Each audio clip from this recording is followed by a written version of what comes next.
Seja bem-vindo ao podcast MG Familiar. Um podcast sobre temas pertinentes que nos fazem refletir e frequentemente com implicações para a prática clínica. E damos as boas-vindas ao nosso anfitrião, professor Carlos Martins.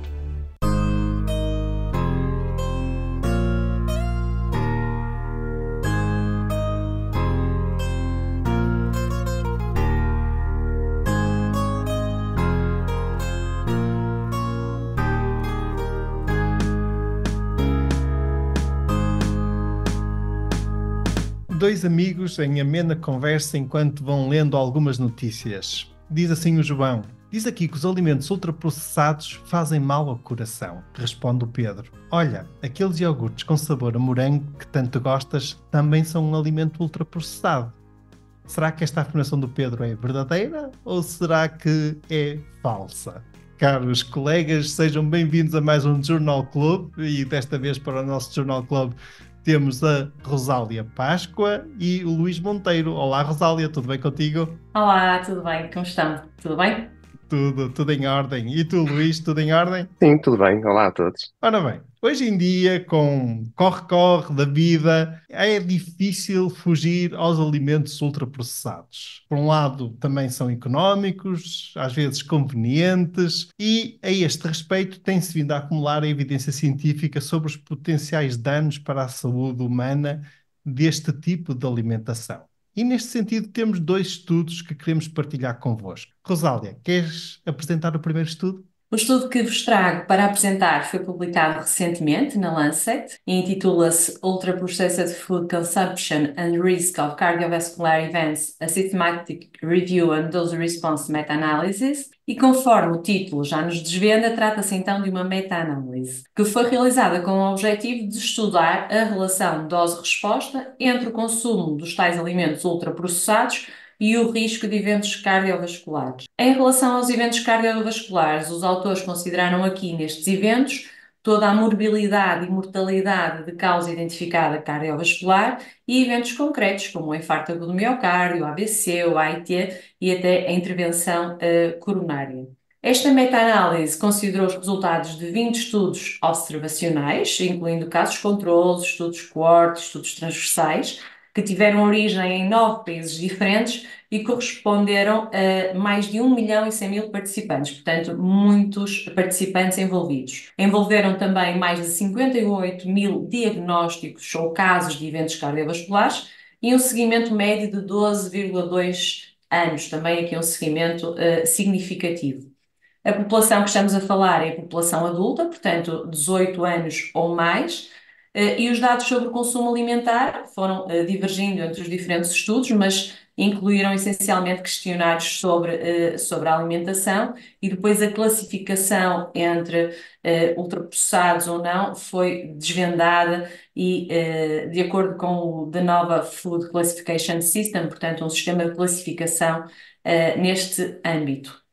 E esta meta-análise vem então identificar efetivamente uma relação linear positiva entre o consumo de alimentos ultraprocessados e o risco de eventos cardiovasculares. Mais especificamente, foi encontrada uma correlação positiva entre a doença coronária cardíaca e o consumo de alimentos ultraprocessados em termos de porção diária e de proporção diária de energia. Portanto, aqui a questão da dose, entre aspas, a fazer alguma diferença. Mais concretamente, os autores até adiantam que cada porção adicional diária corresponde a um aumento de 2,2% no risco de um evento cardiovascular. Estas foram, assim, as conclusões que, desde logo, nos adiantaram estes autores e que, de facto, vão de encontro àquilo que estávamos a conversar no início do podcast. Cada vez mais tem havido esta preocupação entre alimentos ultraprocessados e o mal que nos podem causar. Este estudo impressiona bastante pela dimensão, não é? O conseguir agregar dados de mais de 1 milhão de participantes é realmente algo muito significativo. Olhando estudo a estudo, digamos, quando se vê os dados da meta-análise, percebe-se que nem em todos os estudos se verifica esta associação positiva, mas um dos fatos relevantes que este estudo traz, e se calhar é dos primeiros a trazer este estudo, é esta relação e esta associação, digamos, dose e efeito. Luís, não sei se queres fazer também aqui algum comentário sobre este aspecto, sobre este estudo. Este estudo, de facto, está muito bem construído e por isso é que nós o estamos a apresentar aqui, mas há algumas limitações, como em todos os estudos. Uma das principais é que são dados observacionais e outro é que eles próprios admitem que fizeram uma espécie de recategorização do que é a comida ultraprocessada. E, portanto, houve aquilo que eles dizem, o risco de haver uma má classificação, porque no fundo há diferentes estudos que de forma diferente caracterizam o que é a comida ultraprocessada e como é que a categorizam. Isso pode ser uma importante limitação. Para além de que foi difícil encontrarem grupos com zero consumo de alimentos ultraprocessados, o que também é relevante. Sim, eu sublinho esse aspecto que tu mencionas, os estudos observacionais. Realmente o ideal era nós dispormos aqui de ensaios clínicos randomizados que detectassem melhor e que avaliassem melhor o impacto dos alimentos ultraprocessados.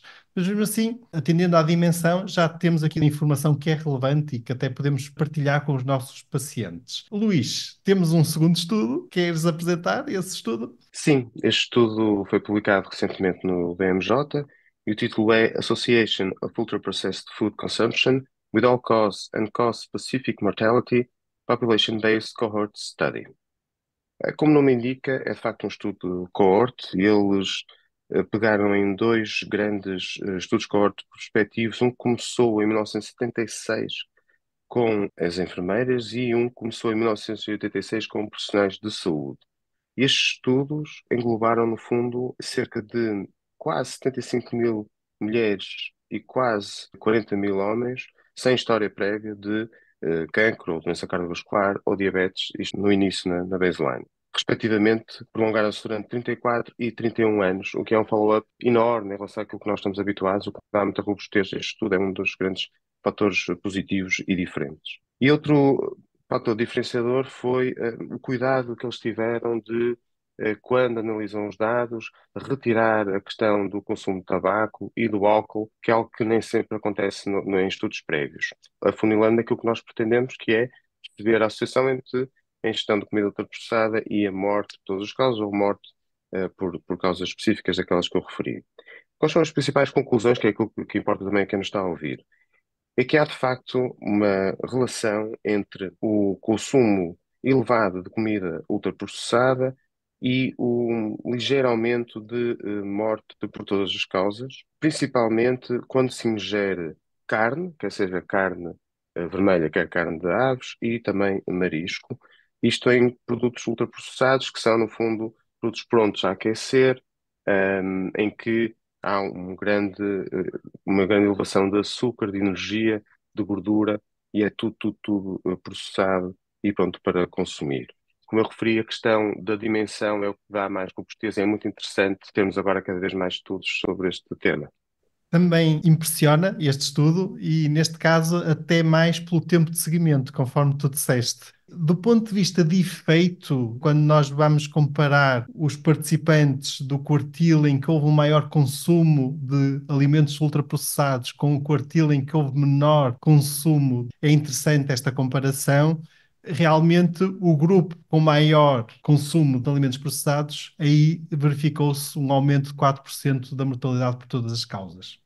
Isto em termos de risco relativo. Quando olhamos para uma linguagem em termos de valores absolutos, então falamos aí no grupo de maior consumo de alimentos ultraprocessados, um aumento de 64 mortes por 100 mil pessoas ano. Que apesar de tudo é relevante e significativo.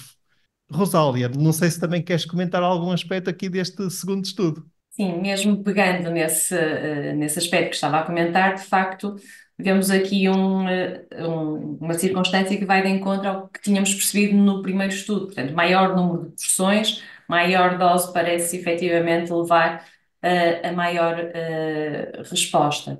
Achei muito interessante neste estudo também a questão das doenças neurodegenerativas. Muitas vezes estes aspectos mais do estilo de vida, digamos, estão muito associados à parte cardiovascular e à doença oncológica e começam a surgir estes estudos que nos apontam também a existir alguma relação com a mortalidade neurodegenerativa. E este é um dos estudos que faz e, portanto, esta evidência é também muito relevante por esse aspecto. É verdade. E é interessante porque os dois estudos acabam por ser complementares.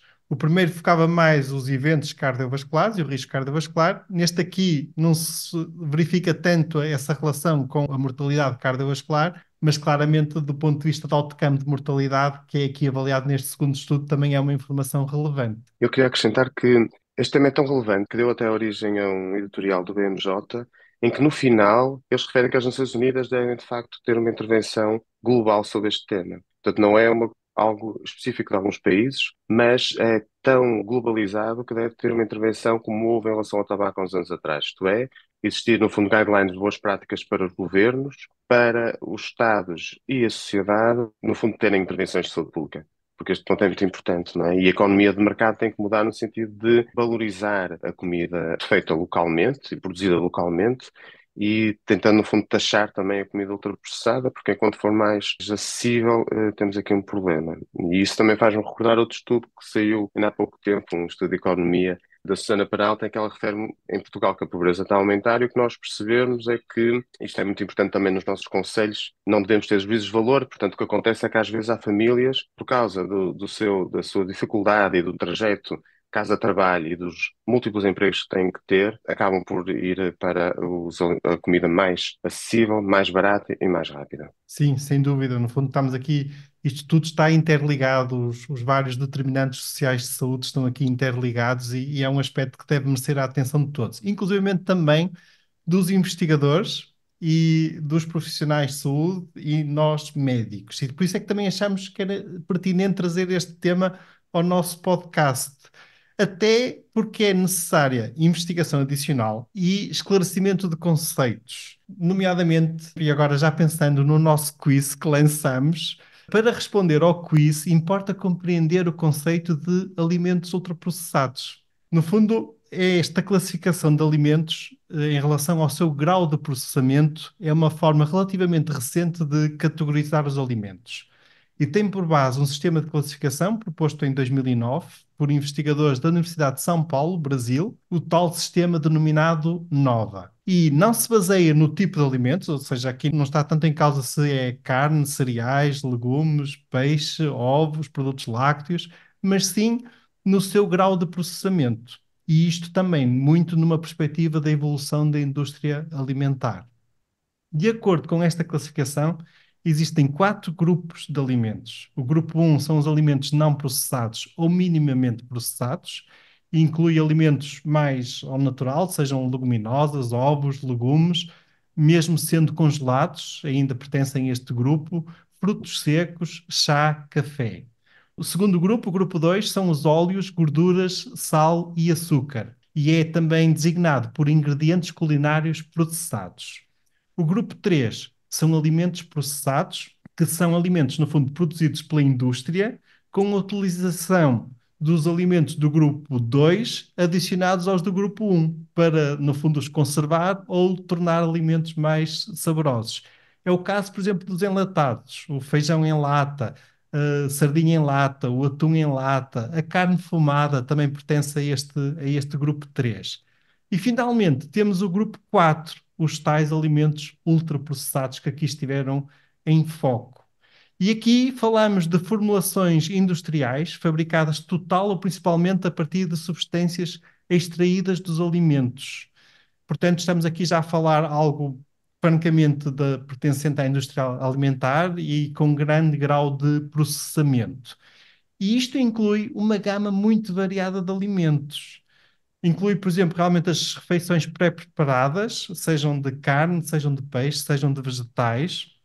Por exemplo, as pizzas pré-preparadas, também os hambúrgueres, a salsicharia, também as bebidas adoçadas, tipo, por exemplo, os sumos, as colas, os refrigerantes também fazem parte deste grupo, mas também, por exemplo, as bebidas destiladas, alcoólicas, as bebidas energéticas, mas também o pão integral, as barritas de cereais, os iogurtes de aromas e até as fórmulas de aleitamento para bebés. Também são um alimento ultraprocessado. Portanto, quer dizer que neste grande grupo de alimentos ultraprocessados provavelmente o impacto dos diferentes alimentos ultraprocessados pode ser bastante diferente de alimento para alimento, e provavelmente há aqui certos alimentos ultraprocessados que até nem terão um grande dano para a saúde. Ora, para isso temos que fazer investigação adicional, e ainda não existe investigação que tenha avaliado estes diferentes tipos de alimentos do ponto de vista de impacto depois na saúde humana. E então já temos aqui a resposta ao nosso quiz. Realmente a afirmação era verdadeira e os iogurtes com sabor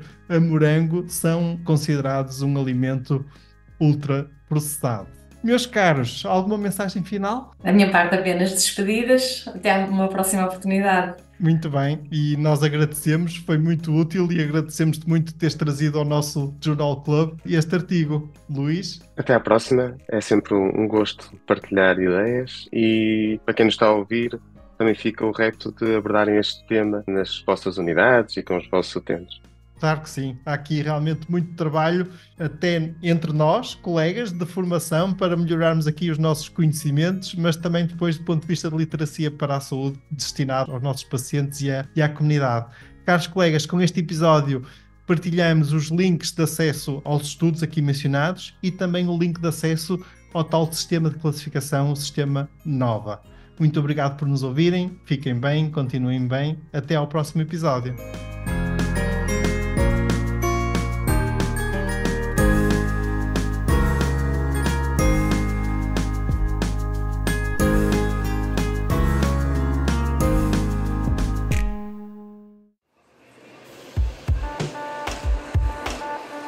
E terminamos assim esta edição do podcast MG Familiar.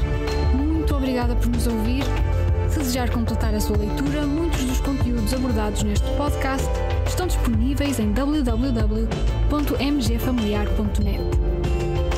Até ao próximo episódio.